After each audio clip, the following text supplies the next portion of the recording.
Media మిత్రులందరికీ నమస్కారం. ఈరోజు ప్రధానంగా ఈ అభివృద్ధి వికేంద్రీకరణ బిల్లు, అలాగే సిఆర్డిఏ చట్టం రద్దు సంబంధించిన బిల్లు, ఈ రెండు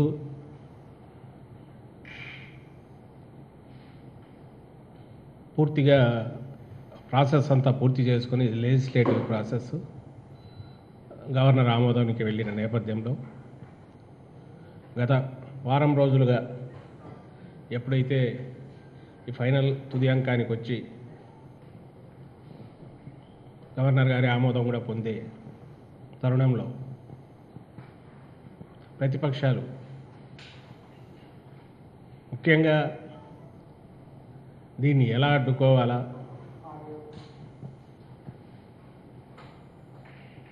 వైఎస్ఆర్ కాంగ్రెస్ పార్టీ కళ, ముఖ్యమంత్రి జగన్మోహన్ రెడ్డి గారి స్వప్నం, రాష్ట్ర సమగ్రాభివృద్ధి, అన్ని ప్రాంతాల సమగ్రాభివృద్ధి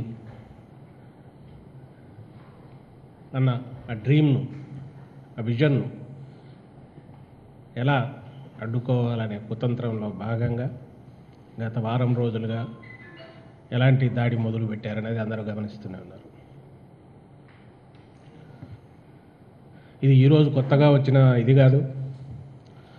అలాగే ఈ డెసిషన్ అయిన తర్వాత ఆ రోజు ఏ సెక్షన్స్ అయితే దీన్ని అడ్డుకోవాలని చూసాయో వాళ్ళు ఆ ప్రయత్నాలు చేయడంలో కూడా అది అసహజమని మేమనం, అన్యాయమైన ఇదని కూడా మేమనం. అయితే వీటికి ప్రతినిధిగా చెప్పుకునే ఆ వర్గాలకు తెలుగుదేశం పార్టీ ఏదైతే ఉందో ఆ పార్టీ అధినేత ముఖ్యంగా చంద్రబాబు నాయుడు గారు రాష్ట్ర ప్రజల ఆకాంక్షలు, రాష్ట్ర ప్రజల ప్రయోజనాల పేరుతో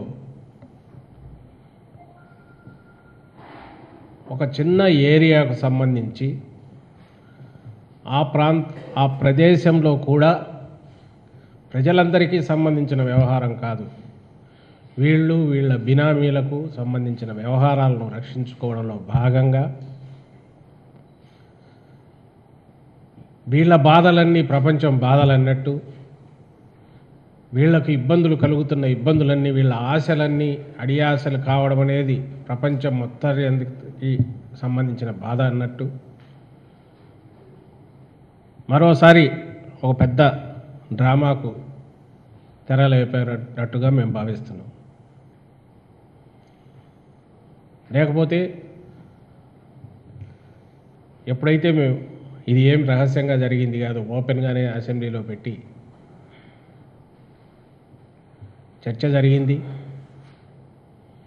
తర్వాత కౌన్సిల్లోకి వెళ్ళింది ఈ బిల్లులు రెండు. ఆ రోజు ఎవరి అభిప్రాయాలు వాళ్ళు చెప్పారు. అలాగే సహజంగానే ఈయన క్రియేట్ చేసిన ఒక డ్రీమ్ అది ఏదో రియాలిటీ వాస్తవ రూపం దాల్చబోతే అది ఒక్కసారి కళాభగ్నమైనట్టుగా కొంతమంది ఎలాంటి ఉద్దేశాలు లేని ప్రజలు కూడా కొంతమంది బాధపడిన వాట వాస్తవం. తర్వాత వాళ్ళు రియలైజ్ అవుతూ ఇందులో ఏమీ ఇది లేదు, డెవలప్మెంట్కి ఇక్కడేమీ ఆటంకం లేదు, ఇది ఎవరి నోటి దగ్గర ఇది తీసేయడం కాదు, ఎవరి నోట్లో మట్టి కొట్టడం కాదు, అన్ని ప్రాంతాల అభివృద్ధికి ఉపయోగపడేదే, దీనివల్ల ఏ రకంగానూ ఈ ప్రాంతం, ఈ ప్రదేశం నష్టపోదు అని వాస్తవాలు తెలుసుకున్న ప్రజలు, మెజారిటీ ప్రజలు ఈ ప్రతిపాదనను అంగీకరించారు. ఒక చిన్న సెక్షన్ ఎవరైతే బినామీ పేర్లతో భూములు కొని స్వార్థ ప్రయోజనాలే పరమావధి అన్న చిన్న సెక్షన్ మాత్రమే దీన్ని పెట్టుకొని కొద్ది మందిని ఆర్గనైజ్ చేసి వరుస పెట్టి ఎలా టెంటు వేసి నడుపుతూ వచ్చిందో కూడా అందరూ చూశారు. అది తర్వాత వచ్చిన రోజుల్లో మెల్లగా ఇదైతే పోతూ వచ్చింది. నీరు గారిపోతూ వచ్చింది. ఓవర్ ది పీరియడ్ ప్రతి ఒక్కరూ దీనికి రికన్సైల్ అవుతూ వచ్చారు. రికన్సైల్ అంటే yes, it is what we are going to have. రాష్ట్రంలో 3 ప్రాంతాలకు సమాన అభివృద్ధిగా, సమానంగా పాలనా వికేంద్రీకరణ జరిగే దిశగా జగన్మోహన్ రెడ్డి గారు అడుగులు వేస్తున్నారు అన్న ఒక వాస్తవాన్ని అందరూ అంగీకరించారు. ఎందుకు అంగీకరించారంటే అందులో రియాలిటీ చూశారు కాబట్టి. ఎస్, దీనివల్ల నష్టం లేదు, ఇంకా ఉంటే లాభమే ఉందన్నారు కాబట్టి. ఎందుకు అంగీకరించారంటే తరతరాలుగా వెనుకబడ్డ ప్రాంతాలుగా ఉన్న రాయలసీమ, ఉత్తరాంధ్ర మోస్ట్ నెగ్లెక్టెడ్ కింద ఉన్న ప్రాంతాలు వాళ్ళ ఆకాంక్షలకు తొలిసారి ఒక రూపం ఇచ్చే అవకాశం కలిగింది, వాటికి జీవం పోసుకోవడానికి అవకాశం కలిగింది. కాబట్టి ఈ ప్రాంత ప్రజలకు ఎలాంటి నష్టం జరగకుండా చూడడంతో పాటు ఇతర ప్రాంతాల ప్రజలకు కూడా సమానంగా ఒక అధికారాన్ని పంచడం ద్వారా ఎస్ మమ్మల్ని కూడా గవర్నమెంట్లో పాలనలో పార్ట్ చేశారనే ఒక అభిప్రాయం ఆ ప్రాంత ప్రజల్లో కూడా వచ్చింది. ఉత్తరాంధ్ర, రాయలసీమ ప్రాంత ప్రజలు ఇంతగా అందరూ రియలైజ్ అయ్యి అది గతం ఉద్దేశాలు చెప్పడం, దానికి సంబంధించి చట్టరూపం తీసుకొచ్చే ప్రక్రియ ఇది నడుస్తుంది. దీనిని మీరు సైద్ధాంతిక పరంగానో మీ ఐడియాలజీ ప్రకారమో లేదు సెంట్రలైజ్డ్ డెవలప్మెంట్ అంటే కొట్లాడి నష్టం లేదు దీనికి మద్దతు ఇచ్చేవాళ్ళండి, దీని మీద ఎన్నైనా డిబేట్ జరగవచ్చు. కానీ ఈ రియాలిటీ అవుతున్నప్పుడు దీంట్లోకి ఏదైనా సలహాలు సూచనలు ఇస్తే ఇవ్వాలి, కానీ ఇంకా గతించిపోయిన దాన్ని పట్టుకొని ఓ ప్రాసెస్ నుంచి ఇంకో దానికి పోతున్నప్పుడు ఎట్లా సాంకేతికంగా చిన్న చిన్న చిక్కులేసి స్మూత్గా వెళ్తున్న కింద బండి కింద ఒక బండ పడేసి రాయి వేసి అలాగే చీకట్లో ఒక దెబ్బ కొట్టి ఏ రకంగా వీళ్ళని ఇబ్బంది పెట్టాలా అనే అప్రోచ్ ఆ పార్టీకి ఇప్పటికి కూడా ఇన్నేళ్ళైనా ఈయన ఏ రూపంలో అయినా ఈయన అధికారం అంటే ఆ పార్టీ మీద పగ్గాలు చేపట్టిన తర్వాత అయినా 20 ఏళ్ళు అయిపోయి 25 ఏళ్ళు అయినా కూడా ఆయనకైతే ఇంతవరకు ఇంకా అది చంద్రబాబు నాయుడు గారు ఆ వాస్తవాలు చూడడానికి కానీ లేదా వాటిని అంగీకరించడానికి కానీ సిద్ధంగా లేరనే విషయం అయితే స్పష్టమవుతుంది. ఫస్ట్ కోర్టుకే అసెంబ్లీలో నిజంగా అసెంబ్లీ ఈజ్ ద ప్లాట్ఫామ్. మీకు 20 మంది ఉన్నా కూడా వాయిస్ రైజ్ చేసి మీ అభిప్రాయాలు చెప్పచ్చు. దాని మీద డిబేట్ కూడా పెద్దలే లేరు, పక్కకి వెళ్ళిపోయారు. మళ్ళీ కౌన్సిల్కి రాగానే గొడవ మొదలుపెట్టారు. ఎందుకు? కౌన్సిల్లో బలం ఉందని చెప్పి. ఇదేమో ప్రజాస్వామ్యబద్ధంగా ఎలక్ట్ అయిన ఇది అండ్ డెమోక్రటిక్ డైరెక్ట్ ఎలక్షన్ ప్రజలు ఎన్నుకున్నది. అందులో థంపింగ్ మెజారిటీతో మీలాగా 100 సీట్లతో వచ్చి ఏదో డెసిషన్ తీసుకొని మేము లేపేస్తున్నామని మేము ఆ రోజే జగన్మోహన్ రెడ్డి గారు మీ ఇష్టమని అన్నారు. ఆ రోజు ఏమి 175లో నీకు 100 ఉన్నాయి, అసలు నీకు ఎవరు హక్కు ఇచ్చారు, మాతో ఎందుకు చర్చించాలా అలా. ఎందుకంటే తెలుసు ఏదైనా సరే ఆ రోజైనా అన్నది అక్కడ ఎవరి ప్రయోజనాలు దెబ్బతినకుండా, రైతులు ముఖ్యంగా వాళ్ళ అయితే దెబ్బతినకుండా అది అగ్రికల్చర్ బేస్ కాబట్టి చూసుకోండి అని చెప్పారు. ఈ ప్రాంతం మన రాష్ట్రంలో ప్రాంతమే కాబట్టి దీనికి వ్యతిరేకంగా కూడా ఏం మాట్లాడలే. ఆ రోజు మీకు ఇచ్చిన మరి ఈరోజు దాదాపు 50% ఓట్లతో బ్రహ్మాండమైన మ్యాండేట్ తీసుకొని వచ్చిన జగన్మోహన్ రెడ్డి గారు ప్రజలు నీకు ఎట్లా నచ్చితే అట్లా పరిపాలించిన ఆయన 5 ఏళ్ళు ఏదో చిన్న చిన్న దీంతో కాకుండా నీ మార్గదర్శకత్వం కానీ నీ ఆలోచన ధోరణి కానీ రాష్ట్రానికి గురించి నీ తపన కానీ మాకు నచ్చిందని అంతగా బ్లెస్సింగ్స్ ఇచ్చి పంపితే ఆయన ఎక్కడ బ్యాలెన్స్ తప్పకుండా 2 సబ్ కమిటీ వేశారు. అలాగే ఓ ప్రైవేటు గ్రూప్ వీళ్ళతో కూడా చేయించారు. అన్ని సర్వేలు తెప్పించుకొని చర్చించి చర్చోపచర్చల తర్వాత అసెంబ్లీలోకి తీసుకొచ్చి దీన్ని తీసుకొచ్చి పూర్తి డెమోక్రటిక్ ప్రాసెస్లో చేశారు. మిమ్మల్ని ఇన్వాల్వ్ చేశాం. మీరు అక్కడ ఏం చేయలేకపోగా కౌన్సిల్లోకి వచ్చి ఎంత రోజు డ్రామా ఆడారో డైరెక్ట్ చంద్రబాబు నాయుడు గారు గ్యాలరీలో కూర్చొని ఏమేం చేశారో మీరే మీడియా వాళ్ళే బాగా ప్రత్యక్ష సాక్షులు. నిన్న కూడా కూర్చోవాలని చూశారు, మళ్ళీ బెదిరించాలి కానీ బహుశా కరోనా కోవిడ్ దీంతోనూ డోర్స్ క్లోజ్ చేసిన వల్ల కుదరలా. లేకుంటే అక్కడ కూర్చొని చైర్మన్కి ఎక్కడి నుంచో హుకుం జారీ చేసి ఆయన కౌన్సిల్ చైర్మన్ ఏదో చేయించాలని అయితే ఆయన ఒక ఉద్దేశం ఉన్నట్టుంది. ఆ రోజు అయితే పూర్తి అదే జరిగింది. కానీ ఏమైంది ఆ రోజు? సెలెక్ట్ కమిటీకి పంపాల్సిన ప్రాసెస్ కంప్లీట్ కాలేదని ఆయన అనుకొని ఉన్నారు తప్ప ఏ టైంలో అయితే దాన్ని టేకప్ చేయాలో చేయనందువల్ల సెలెక్ట్ కమిటీకి పంపాల్సిన ప్రాసెస్ పూర్తి కాలేదనే విషయం చైర్మనే తర్వాత రోజు ఎక్కడో మీడియాతో మాట్లాడుతూ కూడా ఒప్పుకున్నారు. అది కాలేదు, వాస్తవ రూపం దాల్చలేదు. సెలెక్ట్ కమిటీ అనేది లేదు. పంపాలని పంపించి ఆ రకంగా 3 నెలలో 5 నెలలో ఇంకా ఎంత టైం అయితే దీన్ని లాగాలనే ఒక చిల్లర ఆలోచనతో దుర్బుద్ధితో, అది ఎవరు ధర్మయుద్ధం చేసేవాళ్ళు చేసే పని కాదు. ఎక్కడ వెన్నుపోటు పొడిచి లేకపోతే పక్క నుంచి పొడిచి చికాకు పెట్టి ఇబ్బంది క్రియేట్ చేసే లక్షణాలు ఉన్న వాళ్ళు చేసేది అదే ఎంచుకున్నారు. అది ట్రై చేశారు, అది ఫెయిల్ అయినారు కాల. దాని తర్వాత 3 మంత్స్ తర్వాత అసెంబ్లీలో మళ్ళీ ప్రభుత్వానికి అధికార పక్షానికి మాకున్న హక్కుతో మళ్ళీ బిల్లు పెట్టాం. కాన్స్టిట్యూషనల్గా అప్పుడు పాస్ అయింది. 2వ దఫా పాస్ అయ్యాక కౌన్సిల్లో టేబుల్ అయితే సరిపోతుంది, టేబుల్ అయింది. ఒక్కసారి అది అయిపోయిన తర్వాత ఆటోమేటిక్గా వితిన్ 1 మంత్ అది చట్టం అయిపోతుంది. ఆ 1 మంత్ అయిపోయింది. వాళ్ళకు తెలుసు కాబట్టే 1 మంత్ దగ్గరికి రాగానే మొదలు పెట్టారు ఇవన్నీ. ఇప్పుడు గవర్నర్ గారు అంతా డ్యూ ప్రాసెస్లో అయింది కాబట్టి నార్మల్గానే ఆయన చేస్తారు. చేస్తారు అంటే అది ఆయనకున్న విచక్షణాధికారాలు విశేషాధికారులు వేరే ఉన్నప్పటికీ ఇది ఒక రొటీన్ ప్రొసీజర్ అని చెప్పేది మా ఉద్దేశం. ఇది ఒక రొటీన్ ప్రాసెస్ కింద పోయింది. నువ్వు ఇమ్మీడియట్ మళ్ళీ ఈ స్టేజ్కి రాగానే ఎవరిని కన్ఫ్యూజ్ చేయడానికి ఫస్ట్ ఎవడో అమరావతి కమిటీ ఏదో ఒకరు, తర్వాత వీళ్ళు పెట్టించిన డమ్మీ ఇదొకటి, తర్వాత యనమల రామకృష్ణుడు గారు, తర్వాత చంద్రబాబు నాయుడు గారు వరుస పెట్టి ఊదర కొట్టి ఒక కాన్స్టిట్యూషనల్ ఘోరం జరిగిపోతుంది, రాజ్యాంగ ఘోరం. మొత్తం రాజ్యాంగం అంతా ఇక్కడ అవమానాలకు గురవుతోంది.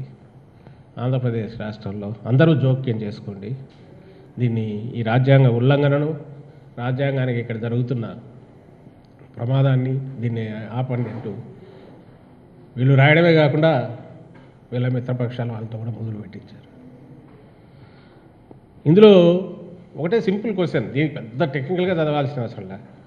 ఆ రోజు మీరు రాజధాని చేస్తున్నప్పుడు అవసరం రాని అనుమతులు లేకుంటే సంతకాలు, రాష్ట్రపతి గారి సంతకం కానీ ఇంకోటి కానీ ఈరోజు ఎందుకు అవసరం అవుతాయి? అండ్ రెండవది, ఎక్కడైనా రాజధానుల అనే విషయం విభజన చట్టానికి సంబంధమే ఉంది. అందులో రాజధానులు కాదు, 2 రాజధానులు పెడితే అంటే 2 ఎగ్జిక్యూటివ్ ఇవో, 2 హైకోర్టులు, 2 ఇవి ఎక్కడా పెట్టట్లా. ఇందులో ఉన్నది మనం చేస్తున్నది ఏం చేస్తున్నాము?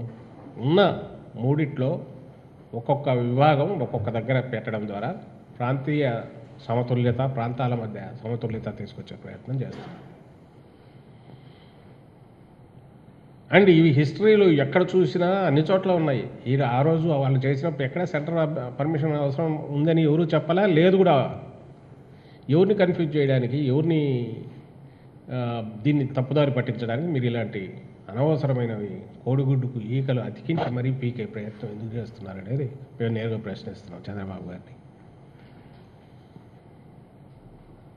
ఇదంతా కూడా 4 రోజుల పాటు, ఈ 2 రోజులు రాస్తారు, మేము దానికి సమాధానాలు ఇవ్వాలి. ఏదో అయిపోతుంది గవర్నర్ గారు దీన్ని తీసేసి ఇచ్చేస్తున్నారు, మొత్తం వీళ్ళందరినీ అభిశంసిస్తారు, పార్టీలను ఇచ్చేస్తారని అంత ఇంప్రెషన్ ఇస్తారు. ఏమీ లేదనేది వాళ్లకు తెలుసు, మీకు తెలుసు. ఈ చికాకు పెట్టే పని, ఈ చిల్లర చేష్టాలు అనేటివి వాళ్ళు ఎన్ని జన్మలు ఎత్తినా మారనేది ఇక్కడ అర్థమవుతుంది. నవ్వు వస్తుంది. అదే దానికి వరకు ఇంకా ఎంతవరకు పోతున్నారు వీళ్ళు? దీని మీద మళ్ళీ ఇంకా థియరీలు ఆల్రెడీ మొదలైందిగా. కోర్టు ఒకటి ఉంది, నెక్స్ట్ కోర్టుకు సంబంధించిన అంకం ఏదో అక్కడ నడుస్తాయి. అది వీళ్ళు వేయించేవే. ఏదైనా సరే ఇందులో ప్రభుత్వ అధికారము, ప్రభుత్వ విచక్షణ అధికారాలకు సంబంధించినది ఏదీ లేదు, దాపరికం లేదు. ఇప్పుడు తీసుకుంటున్న చర్యల్లో కానీ, ఇప్పుడు ప్రపోజ్ చేసిన వాటిలో కానీ ఒకసారి చట్టరూపం దాల్చుకున్నాక కోర్టులలో కూడా అదే మా ఆర్గ్యుమెంట్ వాదనలో వినిపిస్తాం. అక్కడి నుంచి బయటకు వచ్చిన తర్వాత స్మూత్గానే పోతాం. ఇక్కడ ఎవరిని ఉల్లంఘించడం లేవు, ఎవరి ఆదేశాలను ఉల్లంఘించడం లేదు. ప్రజలకు సంబంధించిన ఆకాంక్షలకు, అన్ని ప్రాంతాల ప్రజల ఆకాంక్షలను ఏవైతే నెరవేర్చాలనే దీనికి కట్టుబడి ఉన్నారో జగన్మోహన్ రెడ్డి గారు, వాటిని సంపూర్ణంగా నెరవేర్చి తీరుస్తాం. మీరు ఎన్ని పిల్లి శాపాలు పెట్టినా, అదేదో పూర్వకాలం మునులు యజ్ఞాలు చేస్తుంటే రాక్షసుల వాళ్ళు పైనుంచి వచ్చి ఇవన్నీ వేసినట్టు దాంట్లో అశుద్ధాలు అన్నీ వేసేసి అది జరగకుండా చేయాలని ఎన్ని ప్రయత్నాలు చేసినా ఈ యజ్ఞం ఆగదు, ఇది కంటిన్యూ అవుతుంది. చిత్రం ఏంటంటే 5 ఏళ్ల క్రితం ఒంటెద్దు పోగడలతో మీరు చేసి ఆ రోజు నారాయణ కమిటీ పెట్టేసి పెద్ద నిజంగా అదే పనిగా మ్యాండేట్ ఇచ్చి సెంట్రల్ గవర్నమెంట్ పంపించిన శివరామకృష్ణ కమిటీ కానీ ఇంకోటి వాటిని లెక్కలేకేసుకోకుండా వైలేట్ అంటూ చేసింటే మీరు చేసినారు. తెలుగుదేశం పార్టీ నిస్సిగ్గుగా ఎలాంటి ఇది లేకుండా ఆ రోజు తన స్వార్థ ప్రయోజనాల వాటిని ప్రొటెక్ట్ చేసుకోవడానికి చేసిందనే ఈ అమరావతి అనే దీన్ని క్రియేట్ చేసి అమరావతిని ఒకదాన్ని అవుట్ ఆఫ్ బ్లూ, అక్కడ ఒక అవుట్ ఆఫ్ నోవేర్ ఓ ప్లేస్లో క్రియేట్ చేసే ప్రయత్నం ఏదైతే చేసిందో అది నిజంగా చెప్పాలంటే ఏ సంప్రదాయాలకు, ఏ కట్టుబాట్లకు లేదా ఏ చట్టాలకు అన్నిటికీ అతీతంగా చేసింది. ఏది పాటించలే. మమ్మల్ని అంటున్నారు మేము ఈరోజు సెంటర్ వేసిన కమిటీనో గోదాన్నో వైలేట్ చేయలే, నువ్వు చేసినావు. ఆ రోజు శివరామకృష్ణ కమిటీ ఏం చెప్పింది? అంతకుముందు శ్రీకృష్ణ కమిటీ కూడా వికేంద్రీకరణ మీదే పోయింది, దాని గురించే చెప్పింది. ఆ తర్వాత అధికారికంగా ఏర్పాటైన శివరామకృష్ణ కమిటీ కూడా డెవలప్మెంట్ అనేది డీసెంట్రలైజేషన్ జరగాలి, డీసెంట్రలైజేషన్ అనేది అవసరం ఉంటేనే అన్ని ప్రాంతాల ప్రజలు తిడతాయని వాళ్ళు కూడా స్పెసిఫిక్గా చెప్పారు. మీరు ఆ రోజు దానికి విలువ ఇవ్వలేదు. మరి నిజంగా అది వైలేట్ చేసిందంటే అది పోనీ అసెంబ్లీలో మాది అతిపెద్ద ప్రతిపక్షం, మీరన్నా 20 మంది, మేము 67 మంది. ఆ రోజు మరి ఇంత పెద్ద ప్రతిపక్షం ఉంది, నీకు మాకు తేడా, టీడీపీకి వైఎస్ఆర్సీపీకి తేడా 1%, 1.2%, 3% వచ్చిందంతే. మీకు మీ ఇష్టం వచ్చినట్టు ఒంటెద్దు పోకడలతో పోవడానికి ప్రజలు తీర్పు ఇవ్వలే. మేము పోగలిగినా మేము పోవట్లా. మీకు తీర్పు ఇవ్వకపోయినా ఆ రోజు మీ ఇష్టం చెడు ఒకే పట లాక్కొచ్చేసి ఇక్కడ పెట్టేశారు. ఆ రోజు మెడ మీద తలకాయ ప్రతి ఒక్కరూ చెప్పారు రైతుల ఇంట్రెస్ట్ ప్రొటెక్ట్ చేయాలి, రైతులు ఇదే అవుతారు, లో లయింగ్ ఏరియా అన్నారు. ఏ రకంగా చూసినా ఇబ్బందికరమైన ఇది వస్తుందన్నారు. కాస్ట్ ఇబ్బడిగా పెరిగిపోతుందన్నారు. 10 times 20 times పెరిగిపోతుంది అన్నారు. And which we have seen in reality.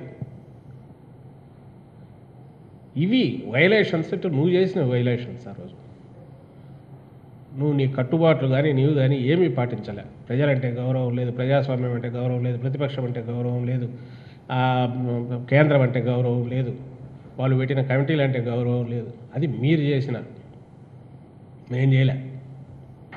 మేము చేస్తున్నది పద్ధతి ప్రకారం పోతున్నాం, కాన్స్టిట్యూషన్ ప్రకారం పోతున్నాం.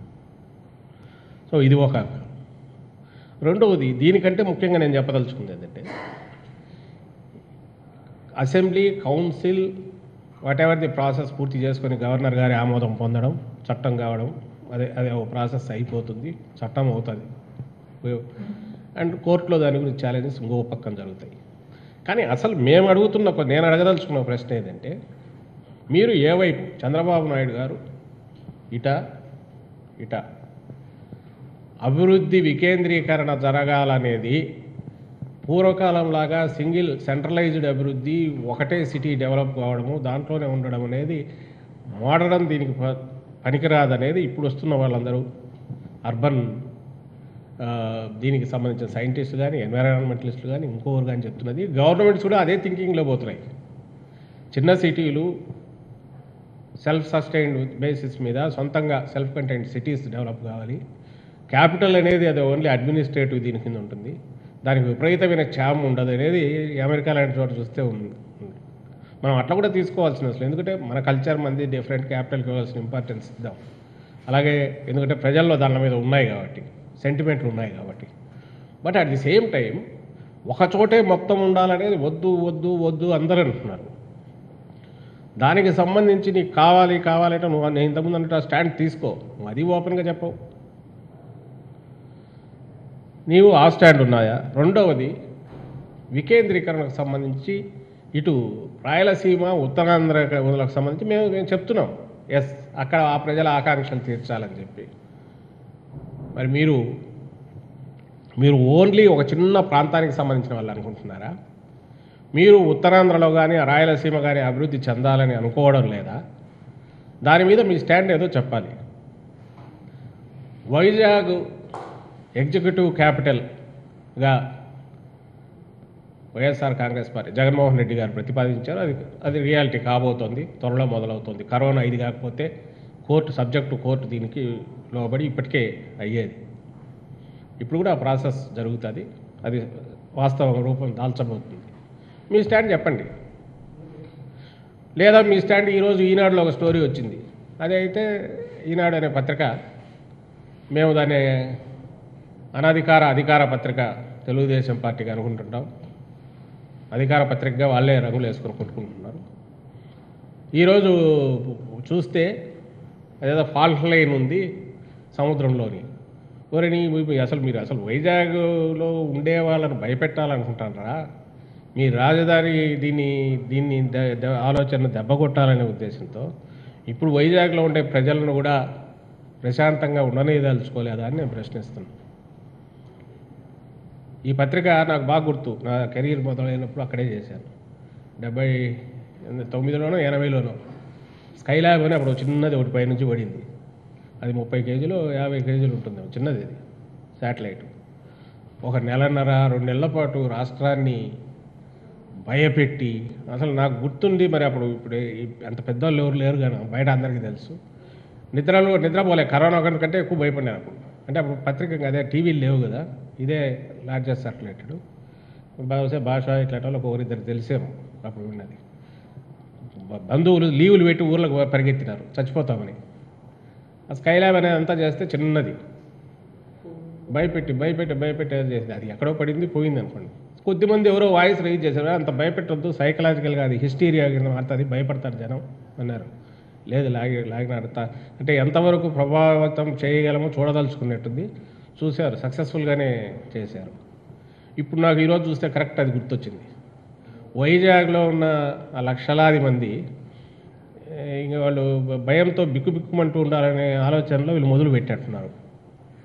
అది కూడా ఎంత తెలిసిపోతుందని కూడా తెలుస్తుంది. మళ్ళీ ఇటువైపు రాలే, ఇక్కడ కోస్ట్ ఉంది కాదంట, ఎక్కడి నుంచి గోదావరి నుంచి శ్రీకాకుళం వరకే అంట, ఆ మధ్యలో ఫాల్ట్ లైన్ ఉండొచ్చు. ఫాల్ట్ లైన్ లేకుండా అర్థం అనేది అన్ని ఫాల్ట్ లైన్లే. అట్లంటే హైదరాబాద్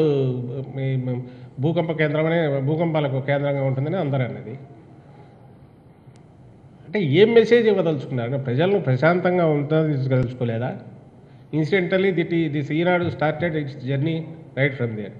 పాపం ప్రజలు కూడా మనకు హైదరాబాద్లో డక్కడానికి నెట్లో వైజాగ్లో ఈనాడు అంటే వాళ్ళు ముందు నుంచి ఏదో సెంటిమెంట్, దెబ్బకి ఇప్పుడు జడుచుకుంటారు అనుకుంటా ఇది చూస్తే.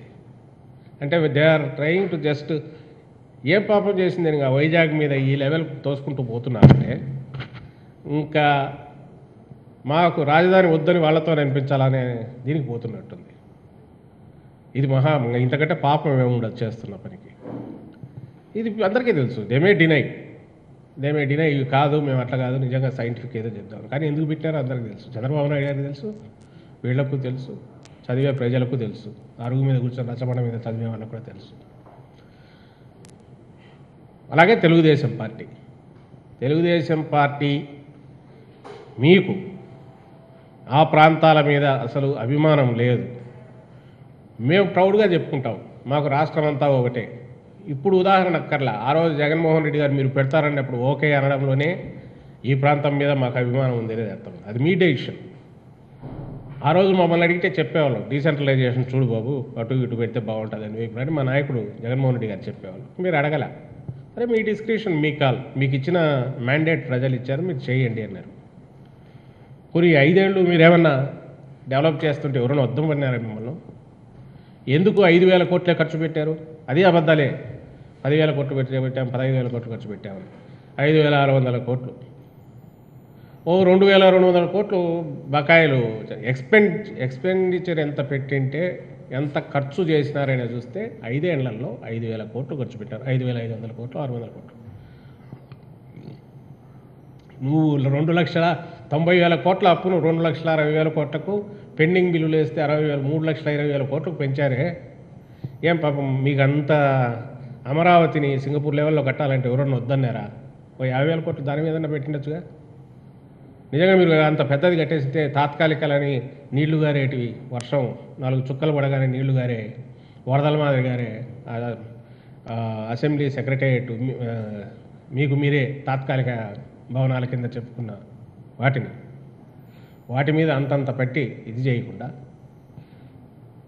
దోచుకున్నట్టుగా 10 రూపాయలు 100 రూపాయలు చేసి ఖర్చు పెట్టి మిగిలిన జోబులో వేసుకున్నట్టు కాకుండా నిజంగానే పర్మనెంట్గా మొదలు పెట్టచ్చుగా.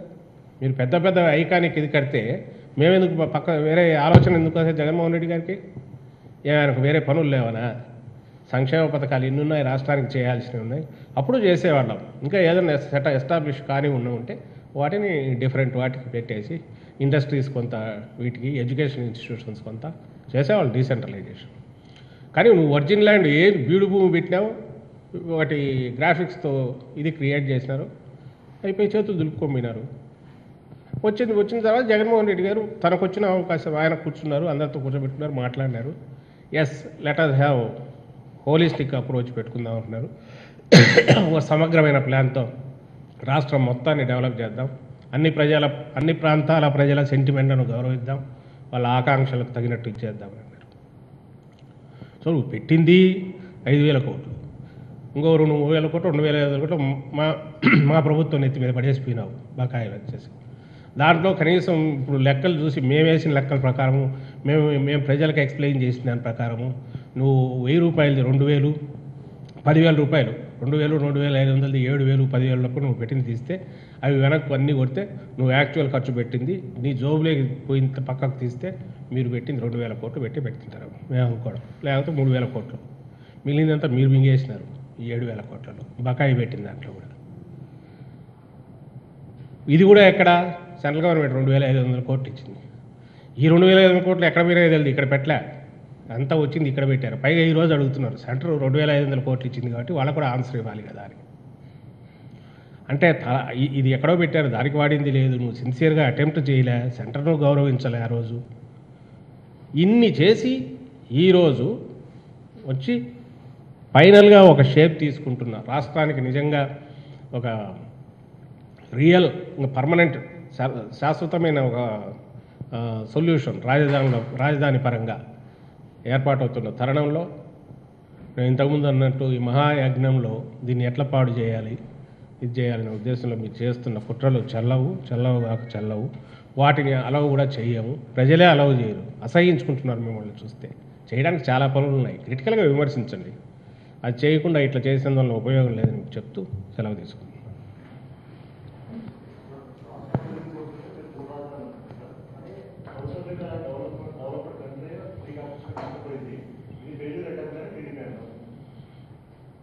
ఇప్పుడు మేము దీన్ని చూసింది అభివృద్ధి ప్లస్ ప్రజల ఆకాంక్షలు రెండు, ప్రాంతాల మధ్య సమతుల్యత పాటించడం, రెండోది ఒకే చోట కాన్సన్ట్రేటెడ్ ప్రోగ్రెస్ డెవలప్మెంట్ జరగాలన్నా కాస్ట్లీ ప్రొహిబిటివ్ ఖర్చు భరించలేనంత 1,00,000 కోట్లు ఖర్చు పెట్టయితే చేసే పరిస్థితిలో గవర్నమెంట్ లేదు. అది కూడా ఓవర్ నైట్ అయ్యేది కాదు. సెంట్రలైజ్డ్ ఒకరి దగ్గర ఫెయిల్ అయినవి ఉన్నాయి. ఆయన ఎవరో శివరామకృష్ణ చెప్పాడు, మీరు పోయి చూసినా మలేషియా కౌలాలంపూర్ పక్కన అది పుత్రజయ కట్టారు, కానీ కౌలాలంపూరే ఇప్పటికి క్యాపిటల్ అనుకుంటారు, అక్కడికి పనులు డెవలప్ అవుతారు. సో ఇది మన కాన్సెప్చువల్ మనం చేసుకోవడంలో ఏది సక్సెస్కు ఇది కాదు అదే గ్యారంటీ చెప్పలేం. కానీ ఒకటి ఖాయంగా ఏంటంటే ఇప్పుడు మోడర్న్ డేస్లో చిన్న సిటీలు డీసెంట్రలైజేషన్ అనేది అందరూ ఒప్పుకుంటున్నది. దాంట్లో ఏమైనా చిన్న చిన్న ఇవి ఉంటే ఇట్లా చేస్తే బాగుంటుందని చెప్పదు కానీ సెంట్రలైజ్డ్ అభివృద్ధి అయితే 100% ఎవరు ఒప్పుకోవట్లా. బహుశా నేను కూడా చంద్రబాబు నాయుడు గారు కూడా ఆయన పర్సనల్ ఇంట్రెస్ట్, వెస్టెడ్ ఇంట్రెస్ట్, ఈ స్వార్థ ప్రయోజనాలు లేకపోతే వాటిని పక్కన పెడితే ఆయన కూడా ఒప్పుకుంటారనే మేము అనుకుంటాం ప్రైవేట్ టాక్లో. అమ్మా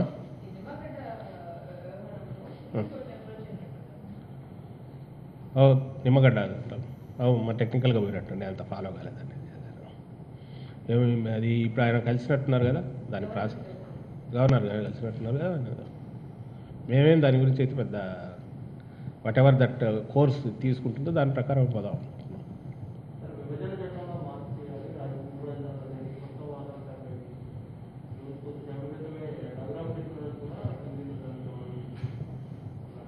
ఏమని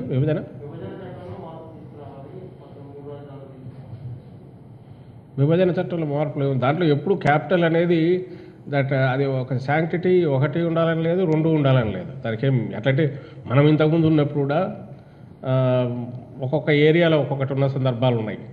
there is no specific executive, judiciary and మన లెజిస్లేటివ్ మూడు ఒక దగ్గర ఉంటేనే క్యాపిటల్ అనేది ఎక్కడ డెఫినేషన్ లేదు. ఎవరు డెఫినేషన్లు వాళ్ళు ఇచ్చుకోవచ్చు. ఆయన అట్లా ఇచ్చుకుంటున్నట్టున్నారు.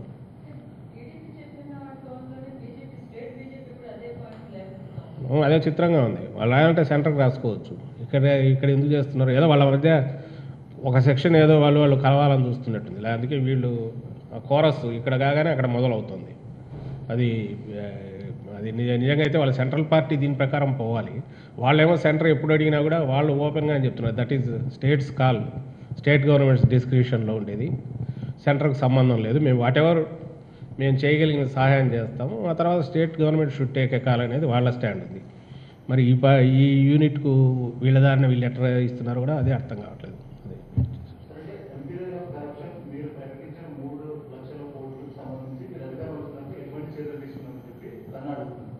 ఇప్పుడు జరుగుతున్నవే కదా, వాళ్ళు రోజు మొత్తుకుంటున్నవి ఆ కేసులో ఒకటొకటి. ఈ మధ్య కూడా ఒక రియల్టర్ ఒకతను, తహసీల్దార్ లెవెల్ అతను ఒకరు అరెస్ట్ అవుతున్నారు, కేసులు బయటకు పడుతున్నాయి.